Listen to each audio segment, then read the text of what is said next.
Keir Starmer is out, Andy Burnham is in, but there's a problem. The man about to run Britain hasn't answered a single real question about how he's actually going to run it. No press conferences, no grilling on the economy, no answers on tax, on immigration, on the NHS, just silence. And people are starting to ask, what is he hiding? He should not be your Prime Minister. Let me tell you why. Number one, he has absolutely no mandate from you, the British people, whatsoever. Number two, he shared no vision. He has not explained what his priority policies will be, except to build more council estates. How aspirational. Nothing wrong with the council estate, but you get my point. And yes, he has shied away from media interviews. And finally, number three, he is a career politician. In the next few minutes, I'm going to show you exactly why Andy Burnham is dodging the cameras, what critics are saying about it, and why Britain might be walking straight into the same mistake it just made with Starmer. Stick around, because this one gets uncomfortable fast. Before we go further, hit subscribe and turn on notifications. This story is moving by the day, and you don't want to miss what happens next.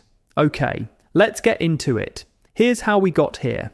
In June, Keir Starmer announced he would resign as Prime Minister, saying every decision he made was about putting the country first. It came after months of public dissatisfaction over the economy and frustration with how slowly the government was tackling illegal immigration.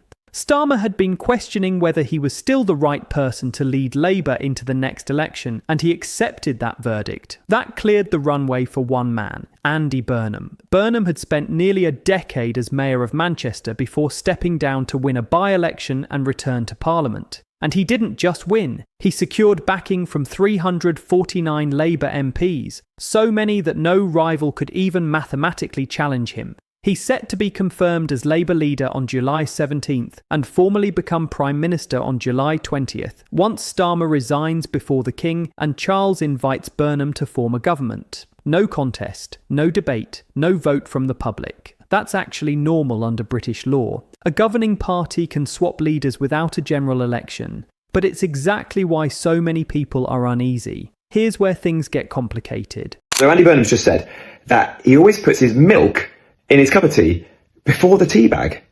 Now, I don't know about you, but personally, I think that's quite strange.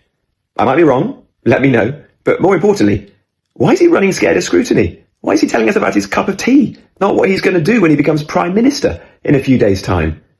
Is it because he doesn't have the faintest idea what to do to fix Britain? Since becoming a leadership candidate, Burnham has given only one media interview. At a major speech in Manchester, laying out his vision for devolving power to the regions, he took 0 questions from the dozens of journalists in the room.